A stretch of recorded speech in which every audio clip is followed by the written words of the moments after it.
help illuminate the way forward, harnessing innovation while remaining true to our educational mission. Please join me in welcoming Father Johnny Go. Thank you for that. Good afternoon, everyone. I'm very happy to be here to spend an hour with you sharing some thoughts about a burning issue today, AI in education. No? So the topic I was given is AI teaching, learning, and quality assurance. But just one caveat before I begin. I won't talk about quality assurance per se because we don't have time. Rather, I'd like to focus on this question. What would high-quality learning and teaching look like in this age of AI? For us to be able to do quality assurance, it's important for us to know what we're looking for. No? So instead of giving you a long lecture for this hour, what I hope to do is offer you some ideas which I hope will serve as provocations to thought and springboard for conversation. So I hope you will do your job by not just listening, but also thinking about your own context, about your own practice, and perhaps conversing with your seatmates about some of the topics here. In short, we will engage in some form of reflective practice during this hour. So I hope you will join me. So the first question I want to ask is, about the technological camp that you belong to. According to Begum and Kenway, there are generally two technological camps. So when it comes to AI, you could be an AI optimist or a booster, or on the other hand, you might be an AI pessimist or a doomster, okay? And a booster would be an optimistic advocate of technology, eager to reap its benefits in education, which is our work. A doomster, on the other hand, would tend to be a suspicious critic of technology, anxious about risks and unintended consequences of the technology. So can you turn to your seatmate and just choose between the two which one you are? Do not say both. Which is your tendency, okay? If you had to choose one camp, which camp do you belong to? Okay, I think you've made your choice. That's not a very difficult discernment question. So I'm going to ask you to commit to your choice by standing up when I call for the camp, okay? How many of you think you tend to be a booster? Please stand up. Let's look around the room and give them a big hand. Let's give them a big hand, boosters, okay? That's a lot of people, okay? Okay, please be seated now. How many of you tend to be a doomster? Don't be shy. Don't be shy. Okay. Yeah, so neither of the two is the right answer, obviously, right? Neither of those is the right answer. Obviously, the best answer is a balance between the two. What I'd like to propose to you as educators with regard to our disposition to AI is that we ought to assume a disposition of measured enthusiasm. We should be enthusiastic about this technology, as a booster would be, but we should also be a little cautious about its risks and unintended consequences. It's important for us to be enthusiastic because it's our job to promote AI literacy. We would be doing a disservice to our students if they graduate from our schools and they are not AI literate, because the world is increasingly AI driven. However, we are supposed to practice discernment in terms of how we use AI. And I hope this afternoon will be a chance for us to reflect precisely about these. No? Our society is increasingly AI saturated, the world is increasingly AI driven, so we ought to promote AI literacy. But AI literacy means not only being able to use AI, but being able to use AI properly and effectively, okay? So what we hope all of us will become at the end of this talk is all of us will become AI pragmatists. No longer to be in denial, AI technology is here to stay. And the question I hope we'll be asking ourselves is, what should we begin doing today to cultivate measured enthusiasm for technology. Okay, so I hope we will think about this. Now, I think everyone in this room knows that our education today is in a context where change is happening too fast. No? And as a result of that, whether we like it or not, our mission of education calls for reinterpretation and reinvention. Business as usual is no longer effective. No?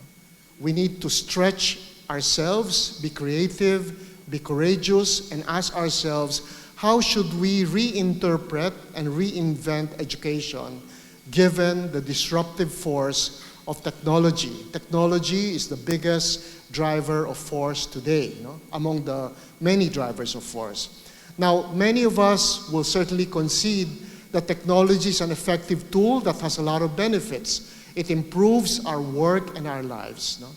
But no self-respecting sociologist will accept that AI is just a tool. AI, and any technology for that matter, is a powerful force that shapes and transforms the way we work, the way we live, the way we think, the way we relate. And as a result of that, education also is being transformed because of technology. I'd like to share with you my own reflections about the history of technological development, specifically digital technology, mobile technology, and AI technology. First, a confession, I am no expert, I am no technical expert of AI, but I'm a heavy user of technology in my work as an educator. So I'd just like to offer you my own reflections. But just a little overview of the history. In the 1990s, we had personal computers and the internet. 2001, the smartphones became prevalent. In 2022, late 2022, November to be precise, generative AI, ChatGPT was launched. For me, there are 3 stages of development, and each stage of this development has a huge impact on the way we live, the way we work, and especially the way we learn. So the first one is when personal computers became available to the general population. Yes, there was a time when not everybody had a personal computer. And this was bundled with broadband internet. So in 1989, we had the World Wide Web. In the early 2000s, we had high-speed internet. Do you remember the days of the dial-up modems? Yes, horrible, right? But now we have high-speed internet. In 2004, we began to have social media and smartphones bundled together. Facebook was launched in 2004. iPhone was the most popular smartphone, launched in 2007. In 2010, iPhone 4. Any nerd here who knows what's so special about iPhone 4? It was the very first smartphone with a front-facing camera. So we had selfies because of that. Instagram 2010 and TikTok 2016. And for me, the third stage of development is generative AI, when ChatGPT was launched at the end of November 2022 and caused a widespread panic among us educators as a result. Okay, so the first stage, personal computers and broadband internet, for me, the shift that happened here is all of us used to be consumers of content, but because of personal computer and broadband internet, virtually everyone became a creator of content and a curator of content. I'm not talking about recording a dance on TikTok, By the very fact that you like a post, or you share a post, or you post a comment, you're already a creator and curator of content. That's a big shift. First of all, what's important here is, of course, the age of information. When I was in college to do research, I had to trudge to the library, pull out a huge volume from an encyclopedia, blow off the dust, go through the pages. We don't have to do that today. Also, there's so much content. There's information explosion. According to the source, online content posted per second. Every second, there are 6 new websites. Every second, there are 46 Spotify tracks. Every second, there are 270 TikTok videos. Every second, 500 minutes of YouTube video, 1,099 Instagram photos every second, some of them coming from this hall, okay? 4,050 Facebook photos every second, and almost 6,000 tweets every second. That's a lot of content, no? A lot of information, okay? So what happened? The way we consume content was also changing, no? Nicholas Carr, back in 2010, in his book, The Shallows, no, said that if you're reading from your device, or you're reading from your computer screen, or you're reading from a tablet, you tend to skim. No? You're not engaging in deep reading or thinking. It's possible to do deep reading or thinking, but it's not our natural tendency. You have to exert a special effort to engage in deep reading or thinking. So this has a lot of implications for our work in education. If we want to teach our students to read actively and deeply, we have to give them the strategies in doing so, because most of them are reading online content. Okay. Secondly, Carr also said that some kind of reverse evolution has happened in the world. No? What's he talking about? He's actually talking about food. No? If you remember, early in our history, humanity used to hunt and gather food in the forest. No? And then agriculture was invented. People settled down in villages, and they began to cultivate food. According to Carr, when it comes to knowledge, the reverse has happened. We used to be cultivators of personal knowledge. We used to patiently spend time and energy developing ideas, mulling over our thoughts, no, developing them. We used to critique and prune unwanted or incorrect ideas, aka critical thinking. Have you heard of that? No? Even if our efforts did not always bear fruit, no, we were cultivating our personal knowledge. But because of technology, what has happened? Today, many of us have lapsed into becoming hunters and gatherers of information in the digital forest. No more cultivating of ideas. That's the tendency, you know. Because of the copy and paste culture, the tendency not to read or think deeply or to critique ideas. And a lot of it has to do with a premium on productivity. You know? We live in a society where when it's faster and easier, it's better. You know? So reflective, deep thinking, reflection, critical thinking is not really being rewarded. Okay? So the other thing that I want to say is when we shifted from being mere consumers to creators, no, we also ushered in the age of pluralism. You know, people have always disagreed, no? But these disagreements have become so obvious online. Authorities did not always agree with one another either, no? But because of everyone being able to post online, these disagreements became even more obvious. What's the impact on education? There's an unprecedented sense of uncertainty. When I was a student, everything my teacher told me, I kind of believed, right? But today, if you make a claim in your class, your students probably will raise questions, which is not necessarily a bad thing, but there's a sense of uncertainty that may feel like it's overwhelming for many students. No? Again, that has a huge impact on our work in education. And then we went to the smartphones, social media and smartphones, the second stage. And for me, our roles also shifted here from just being consumers of content, creator and curators of content. Now we can form online communities, right? We could connect with people from across the globe. No? And there was a lot of optimism that the internet would bring people together. No? People would be able to understand each other better, collaborate more closely. Well, famous last words. No? As we know, because of algorithmic feeds, no, there's been a rise in tribalism and polarization. No? We know that algorithmic feeds have been creating digital silos, so it's more and more difficult, no, to show empathy, to feel empathy for other people, to agree with them because the disagreements are being reinforced. No? Also, these online communities, in a way, are changing the way we think about communities. No? because these online communities tend to be disposable and low commitment. They have a low bar when it comes to joining a community, and also an equally low bar in exiting a community. You can leave a room anytime. In short, these online communities give you the impression that you don't need to invest too much in a community. Now let's think of the traditional communities that we have.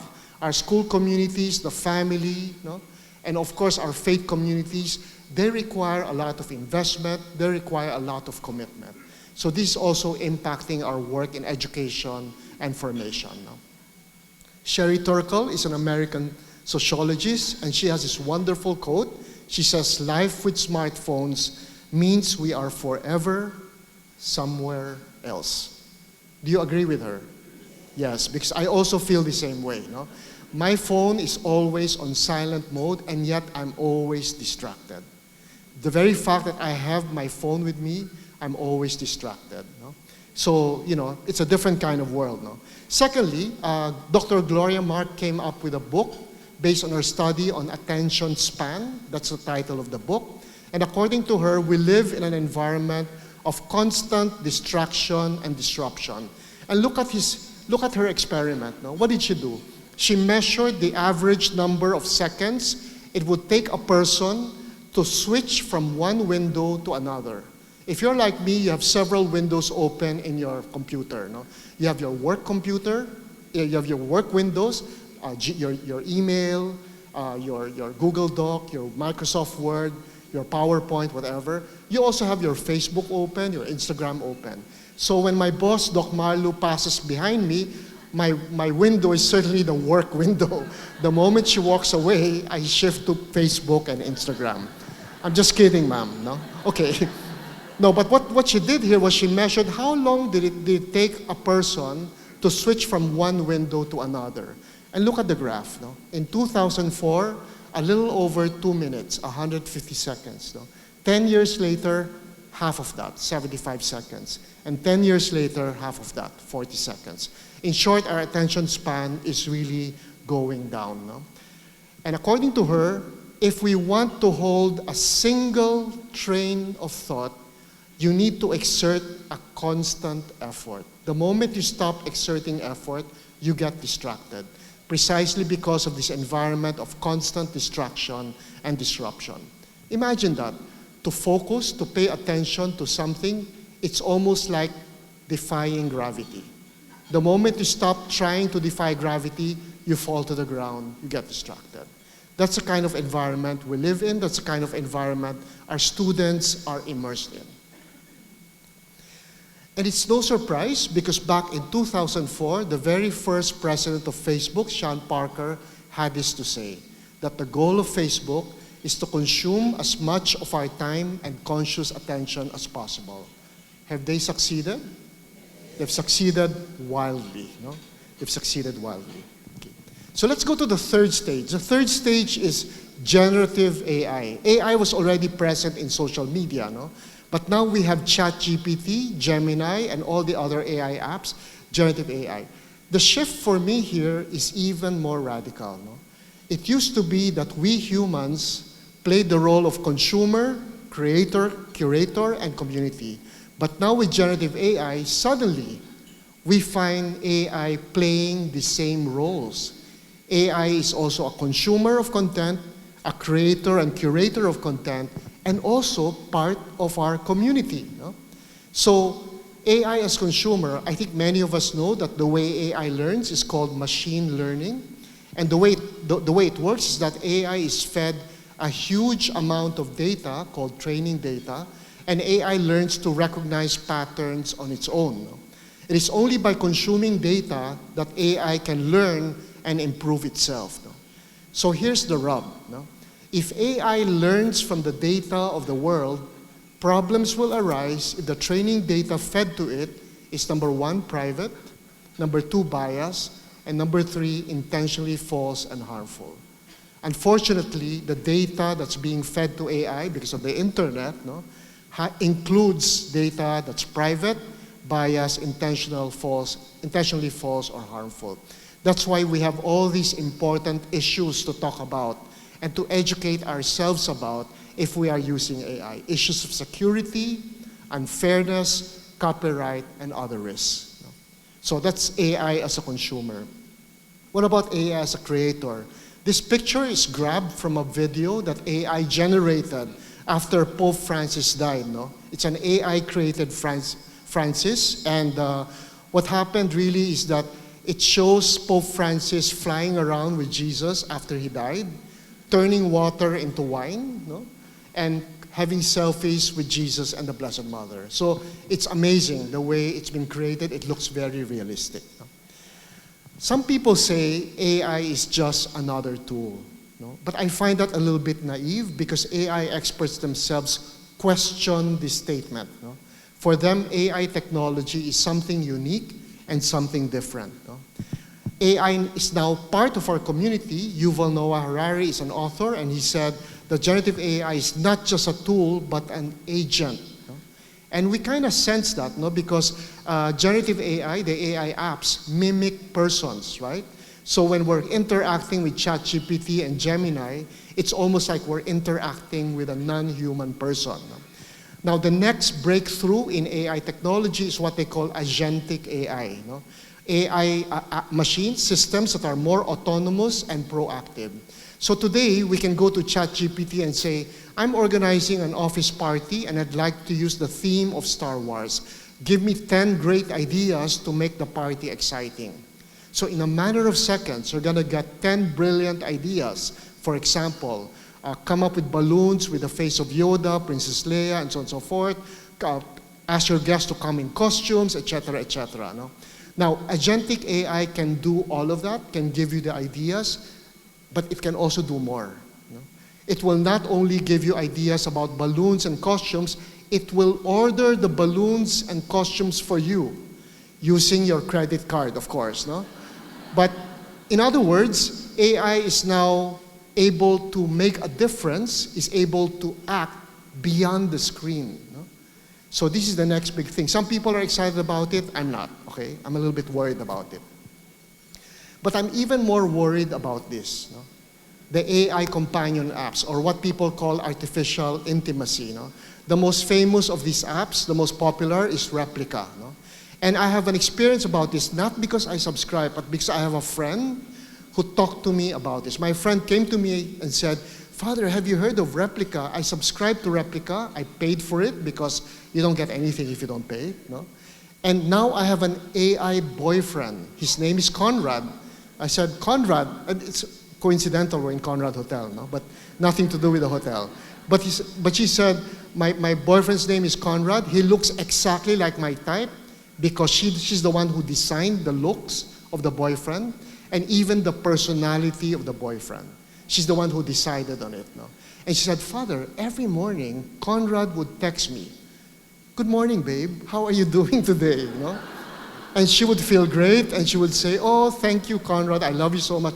And they would engage in, I think it's called sweet nothing. So they would engage in sweet nothing. I don't know, I've never engaged in that. So they would engage in text, sweet nothings. But there are days when my friend would be not in the mood, like most of us, right? We'd be so busy, we'd be running after a deadline. So she would be mean and terse with Conrad. She would say, shut up, I don't want to talk to you today, don't bother me. And then she said, you know, Father, how he would respond? Conrad would text me back and say, that's okay, babe, I'll text you later. No? Right? And my friend said, Father, I have to swear to you, I've never had a boyfriend as thoughtful and loving as Conrad. Okay. You know, we're laughing, but many people, especially young people, are using AI companions. And because they're designed perfectly to their preferences, they're beginning to prefer interacting with their AI companions rather than human persons. In fact, there have been some news items where a teenager was groomed to commit suicide by his AI companion. I think you may have heard the news, no? So, you know, we laugh about this, but many of our students probably have AI companions, and some of them are probably getting very much attached to their AI companions. No?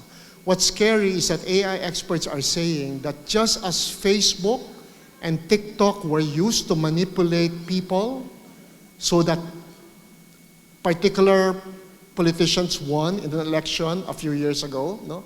And Brexit also won the referendum because people were being manipulated. And AI experts are saying that the next level of manipulation will be through AI companions because they would know everything about you.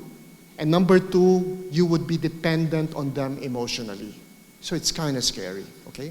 So AI is not just a tool, AI is now an agent, very much part of our community.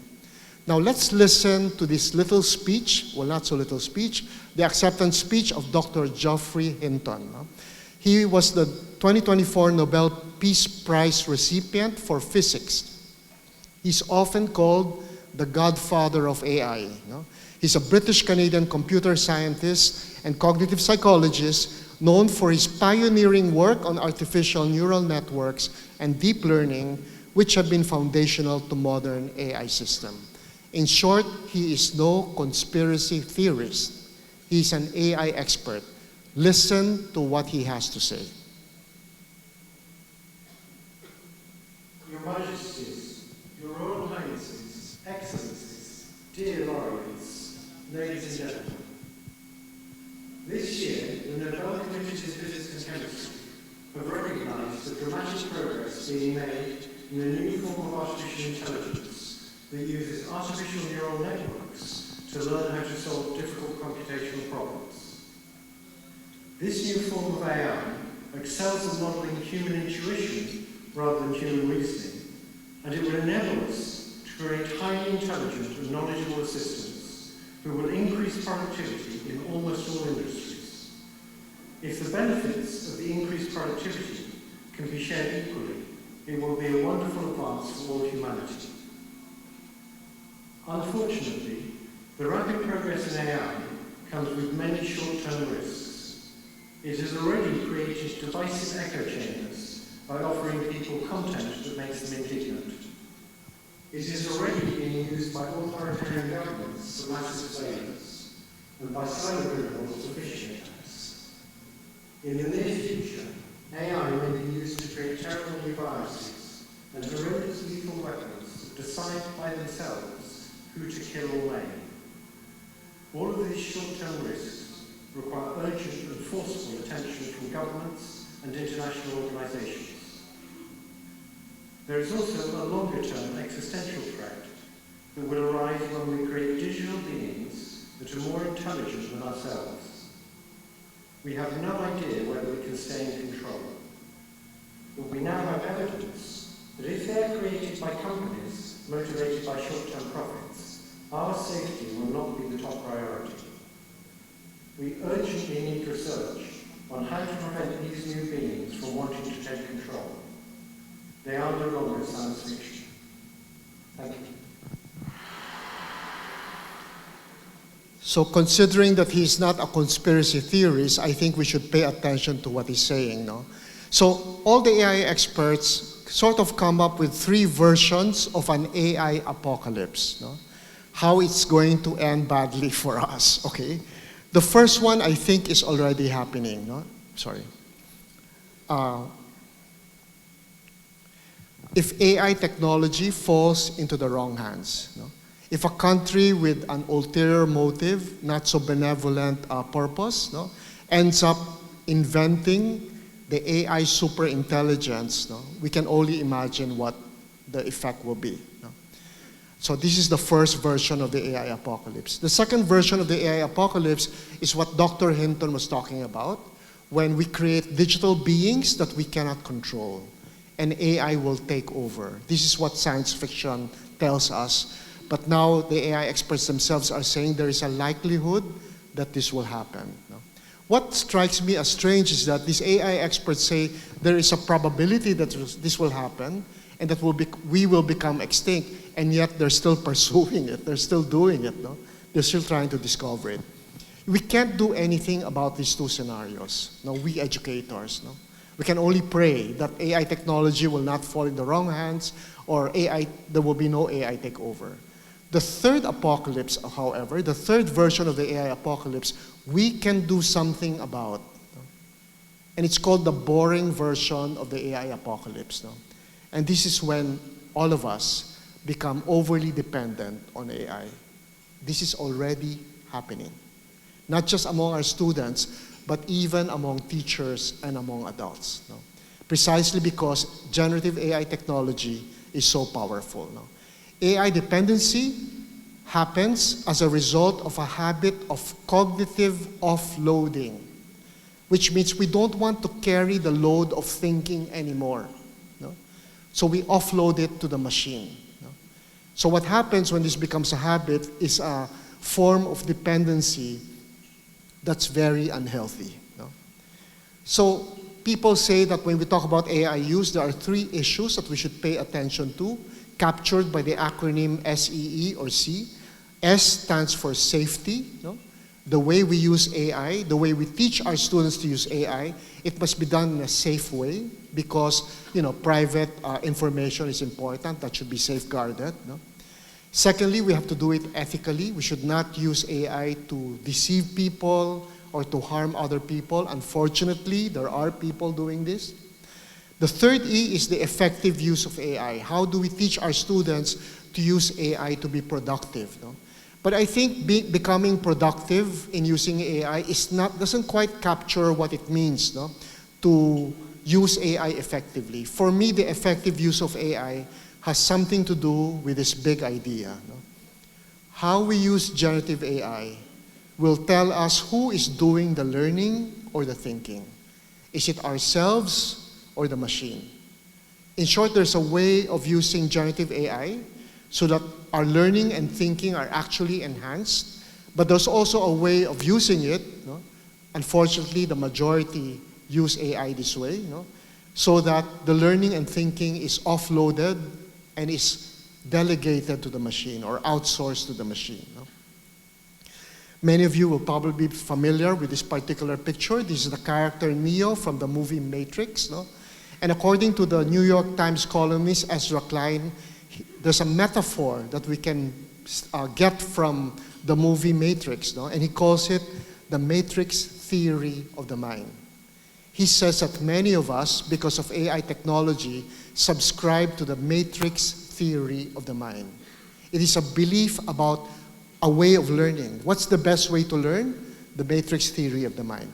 Do you recall how Neo in the very first movie Matrix learned Kung Fu?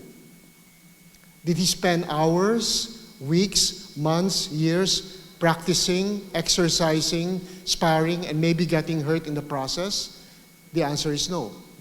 In a matter of seconds, he became a Kung Fu master simply by downloading martial arts knowledge and skills as fast and as efficiently as he could.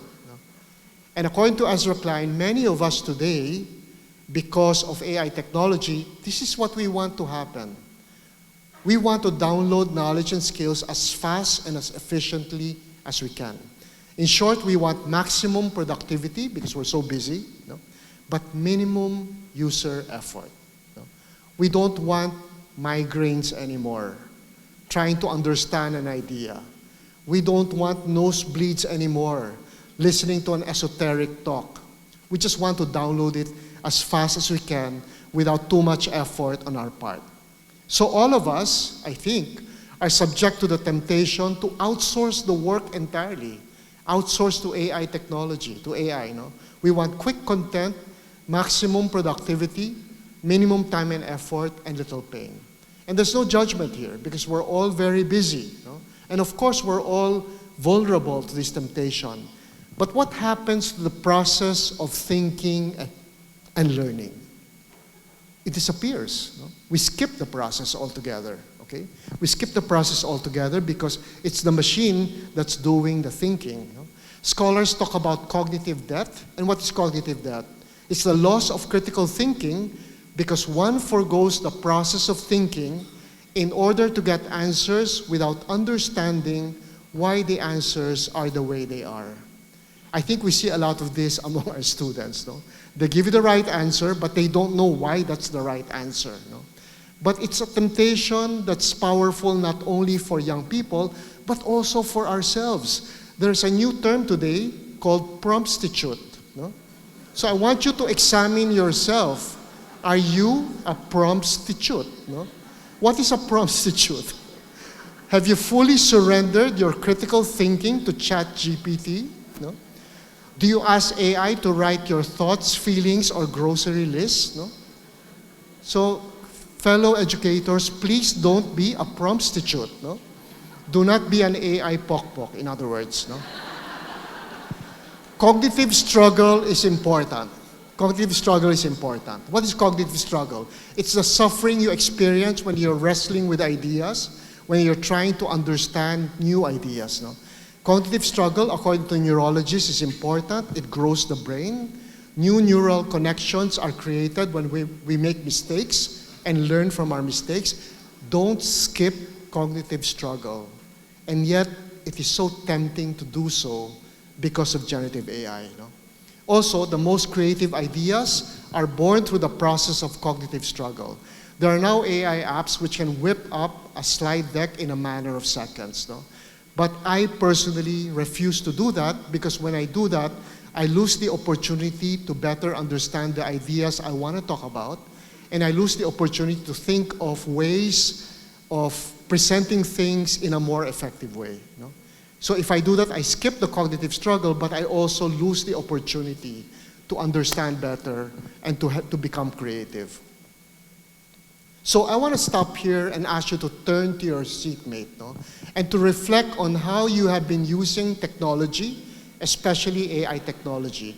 The room, it was almost clear, it was a very clear majority of AI boosters in this room, right? So this is the question. Is your use of AI enhancing your thinking, or is it diminishing or altogether replacing it? I'll give you 2 minutes. Please chat with your seatmate.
Okay, thank you. I'm going to stop your chat now because I want to end by 5 o'clock, okay? So, one big idea that I hope I'm able to communicate to you, no, is that AI can enhance human agency, thinking, and learning, but it can also diminish or replace them depending on how you use them. In short, here we have a criterion for discernment when you're using AI or when you're thinking about asking your students to use AI. We must always use AI in such a way that it enhances human agency, thinking, and learning. So that's the first big idea. Because we shouldn't use AI just for saving time, like for quicker summaries, faster emails, less work. A study was conducted and they found out that most people use generative AI to get quicker summaries, faster emails, and less work. No? But when you think about it, no, AI can enhance human agency, thinking, and learning. In short, used effectively, AI can expand what's possible. AI can help us rediscover our creative self buried inside our busy self. In short, AI must make you less busy, but must make you more creative. You know? It should not make you less busy and less creative also. No? So that's one way of deciding, no, whether to use AI and how to use AI. That's the first big idea. The second big idea is that today, because of Google and generative AI, content is cheap. You can get it anywhere. No? But process is precious. No? The process of thinking, the process of learning, the process of knowing. Now, we teachers were always complaining about limited class time, right? So we have very little time. So don't spend too much time on content. No? Spend time letting your students undergo what you consider are essential processes so that they will learn those processes. Every discipline has a set of essential processes or skills. No? Your students most probably will not go through them outside your class, no? Because they will use AI, right?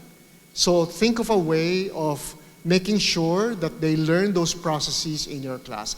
I'll give you a very simple example. I think I have a couple of doctoral students here. No? So I teach a class of doctoral students in education, and we meet once a week for 3 hours a week. Now for me, if you're a doctoral student, one essential process is for you to learn to read academic text. No? My students are high caliber professionals. They're ultra busy. No? So they probably won't read the academic text. They probably will ask AI to summarize the text for them, right? So what I've decided to do is that in my 3-hour class, I will allot a time for them to actually read the article, because I think it's important. No? So I'm not asking you to do the same thing. I'm just saying that reflect about your practice and think about what are the essential processes your students must learn, and you need to make sure they do that in a controlled environment like your class, okay? So I think one big shift that we need to consider in this age of AI is a shift from transmitting the products of education to designing the processes of education in our class. No? What do I mean by that? No? The products of education, I'm talking about content, facts, knowledge, concepts. These are all important, no? And you need to transmit them in some way. No? But even more crucial today because of generative AI, the processes of thinking, learning, analyzing, reflecting, and other processes you consider essential in your discipline. No? How can you design the class in such a way that your students will actually undergo them and learn the process in the process? Okay? Learning is a process. No? What happens to learning and thinking when AI short-circuits the learning process and deprives the learner of the experience of thinking, questioning, summarizing, synthesizing, or even just gathering the information? In short, what I'm saying here is that as an educator, as a teacher, given your students, given your learning outcomes, and given the needs of your students, you have to decide what are some of the processes you need to embed and design into your class so that your students will go through them. You can no longer assume that they will do it outside your class, okay?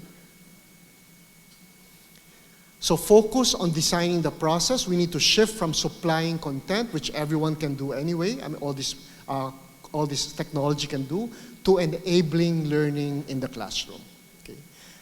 So I like the metaphor of the calculator. No? We can think of generative AI as a non-mathematical calculator. No? It is perfectly appropriate and desirable to use a calculator. But if and only if we have learned the basic arithmetic operations, right? Otherwise, the students will not learn addition, subtraction, multiplication, division, if you give them the calculator too prematurely.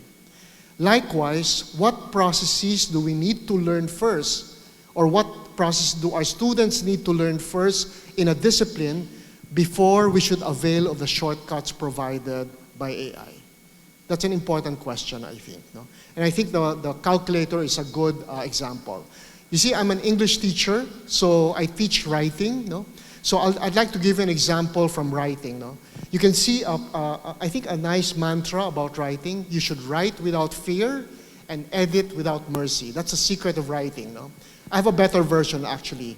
Write when you're drunk, edit when you're sober. No? I think it's better. Okay. Anyway, so the writing process is made of several stages. This would be some of them: brainstorming, outlining, writing a draft, revising. So as a writing teacher, I ask myself, which of these do I want my students to go through themselves without going through generative AI? Some people will say brainstorming can be done with AI. Yes, but there might be an occasion where you feel you want the students to do it amongst themselves. There might be value there. In short, there's no formula. You as the teacher, you're the expert, you know your students best, you know your disciplines best, so you make the decision. Now, many teachers, I think all teachers agree that students should not just prompt ChatGPT to write an essay for them. That's cheating, right? But some teachers I've spoken to say they're okay for students to submit their draft to ChatGPT and ask ChatGPT to revise the draft for them. I don't agree. Because for me, good writing is 99% revision, right? So I want my students to learn how to revise. So instead of asking ChatGPT to revise the draft for them, I will tell my students to submit their draft to ChatGPT, tell ChatGPT not to revise the draft, but ask ChatGPT for maybe 5 questions that the student can think about to improve their draft. That's an example of using AI to enhance the process, to enhance the revising process, okay? So a question for you as a teacher: what processes do you consider essential that your students need to learn in your subjects? So it might be reading, writing, analyzing data, generating insight, no? Verifying a hypothesis, creating a historical account. ChatGPT can do all of these very well, very fast. No? So if you're focused on the product, go ahead, use ChatGPT. But if you want your students to learn these processes, I think it would be good to consider telling your students to do it themselves in your class. No? So again, it's something to think about. Bjork in 1994 talked about this concept of desirable difficulties. No? Basically, it means deliberately designing challenges to slow down learning. No? We usually want to learn fast, but to slow down learning. Why? For the purpose of enhancing the thinking process and producing more durable and flexible learning. Of course, the challenges have to be scaffolded so that the students will not feel helpless. Let's talk about undesirable difficulties first. You see a cyclist, no? And there are all these difficulties. These difficulties are undesirable. Knowledge gaps, learning differences, language barriers, time constraints. These difficulties get in the way of learning. No? So as a teacher, my job is to minimize those or eliminate them. These are not desirable difficulties. No? Desirable difficulties are challenging tasks and experiences that entail effort, discomfort, and cognitive struggle, but when scaffolded properly can improve learning and student performance. So put a hurdle deliberately in front of the cyclist will become a stronger and better cyclist. No? So desirable difficulties should not be minimized. That applies to undesirable difficulties. Desirable difficulties must be designed into the process. No? And also, as we said, the way we design the use of AI should not only preserve the thinking and learning process, but also enhance it, including the cognitive struggle that is inherent to learning. So you may want also to design a desirable difficulty that uses AI, so that your cyclist, your learner, will become better at the process, okay? Okay, so basically there are 2 design questions when we're designing learning for our students. The first is, what processes do we consider essential in our disciplines and in real life that we ought to preserve and promote so that our students will learn them in our class, because they probably won't do it or learn it outside your class. No? And secondly, can we guide students to use AI in ways that can enhance these processes for our students? The example I gave is the example about revising, asking AI to give questions so that the students can be guided and challenged to revise their draft. Let's talk a little bit about assessment. There are 2 priorities of assessment in the age of AI. The usual is assuring human competence, so discipline, expertise, functional knowledge, critical thinking. We're all already trying to do this. No? But now there's a second priority. And the second priority is to develop human intelligence and artificial intelligence collaboration. In short, are our students using AI effectively? No? So this is effective, and are you assessing effective and ethical AI use? Because this is part of the world today. No? So any authentic assessment today will probably entail AI, because the world, no, the real world contexts are AI rich. No?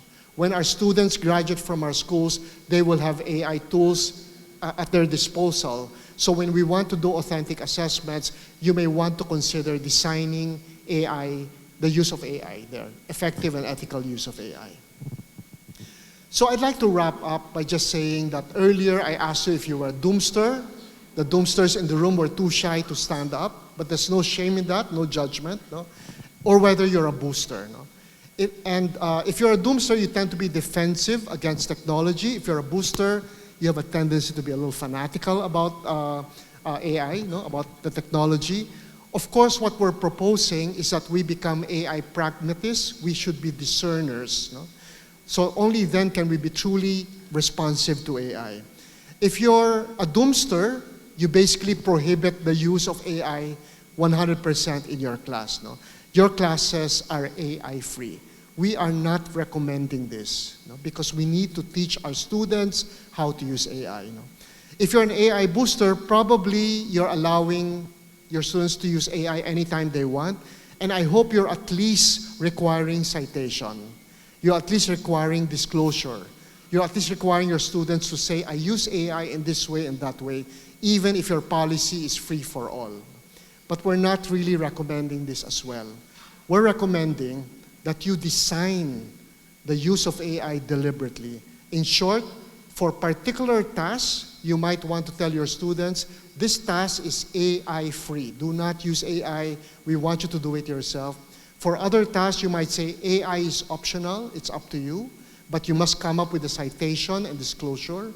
Or you might want to mandate the use of AI so that your students will learn how to use AI in such a way that it enhances their thinking and their learning. Again, the example I gave earlier is mandating my students to ask AI to give them 5 questions to help them improve revising their draft. Okay? So that would be an example of an AI-mandated task or assessment. So I think effective teaching and learning, no, is not about prohibition of AI, and it's not just about citation, but it's about design. No? So the main question here is, how can we use AI so that it enhances our learning and teaching and not diminish or replace them? I don't have the answers. No? We are building the bridge as we cross it because the technology is changing very fast. No? But if the pandemic taught us anything, it is that we were able to swing it. We did not know what we were doing, pivoting to online learning, but we learned along the way, and we are expected to do the same today. So I'd like to end by saying that unfortunately, my dear colleagues, learning today is an endangered species. No? Let's make sure our classroom is a sanctuary for learning, so that learning will not only be preserved, but it will flourish in our classroom. And we do that by designing the learning of our students deliberately. Our mission of education, after all, is not to produce second-rate AIs who will never be able to keep up with generative AI anyway in creating products or content. No? No matter how good you are, how brilliant you are, you will always be a second-rate, trying hard copycat, right? Our mission is to form first-class human persons who embrace all the processes of being human, thinking, feeling, learning, creating, relating, loving, even erring, in order to make a difference in the world. Thank you for your attention. Thank you. Brother Bernie and Dr. Ses to join me on stage. to give our token of appreciation to Father Johnny.